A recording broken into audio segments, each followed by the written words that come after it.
আসসালামু আলাইকুম। এই গরমে একটা ভিন্ন রকম ঠান্ডা, ঠান্ডা ডেজার্ট নিয়ে এলাম আপনাদের সামনে। আর সেটা একটু ভিন্ন রকম, একটু ভিন্ন স্বাদে। আমি সবসময় চেষ্টা করি একটু ভিন্ন রকম কিছু করতে। তো এটা এতটা টেস্ট ছিল কি আর বলবো। তো দেখতে পাচ্ছেন আমি এখানে একটা তরমুজ নিয়েছি। তরমুজটা মাশাআল্লাহ অনেক ভালো ছিল, মিষ্টি ছিল এবং কালারটাও খুবই সুন্দর ছিল। তো তরমুজটা কিউব করে কেটে নেওয়ার পরে যে খোসাটা ছিল সেই খোসাটাও কিন্তু আমি ফেলে দেব না। সেই খোসাটাও কিন্তু এই যে উপরের যে আবরণটা সেটা ছিলে ফেলে এটাও আমি ব্যবহার করব।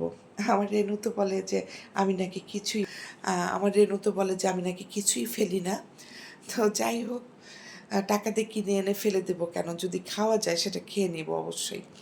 তো তরমুজটা এরকম জুস করে নিলাম, নিয়ে এখানে আমি 3 চা চামচ আগার আগার পাউডার এবং সামান্য 2 টেবিল চামচের মতো চিনি দিয়ে এই তরমুজের জুসটা আর কি ভালো করে নাড়াচাড়া করে বলক উঠিয়ে নিলাম।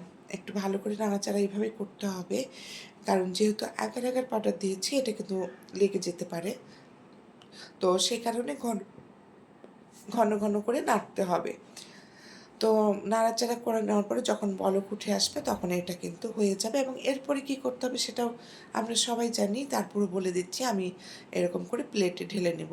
ঠান্ডা হলে এটা ফ্রিজে রেখে তারপরে কিউব করে কেটে নেব। এবং ধাপে ধাপে আমি আরও দুটো জিনিস করে নিচ্ছি, সেটাও দেখিয়ে দিচ্ছি আপনাদের।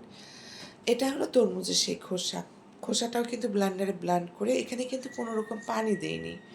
সেই খোসার যে পানিটা, ওই যে বললাম টাকা দিয়ে কিনে এনে কেন ফেলে দেব, সেই পানিটাও আমি এখন, কারণ আরেকটা কালারের জিনিস হলো, আরেকটা কালারফুল হলো সেটা এখানে।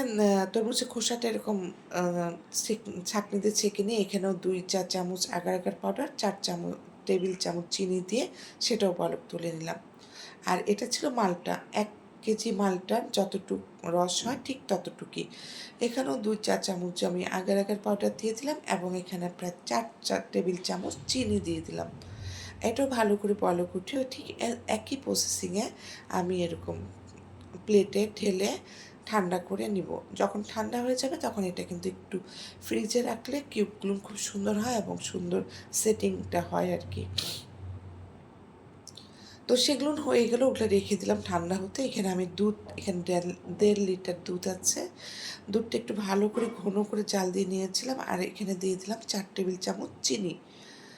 চিনিটা দিয়ে একটু জাল দেওয়ার পরে আমি এখানে দিয়ে দিলাম সাবু। 1 কাপ সাবু আমি ভালো করে ফুটিয়ে একটু সেদ্ধ যখন হয়ে গেছে, পানিটা ঝরিয়ে ঠান্ডা পানি দিয়ে ধুয়ে রেখেছিলাম, সেটাই এখানে দিয়ে দিলাম। সাবুটা দেওয়ার পরে একটু বলক উঠলেই এটা কিন্তু আমি নামিয়ে রেখেছি। সেটাও ঠান্ডা করতে দেব অবশ্যই, কারণ এটা ঠান্ডা ঠান্ডাই খাবো।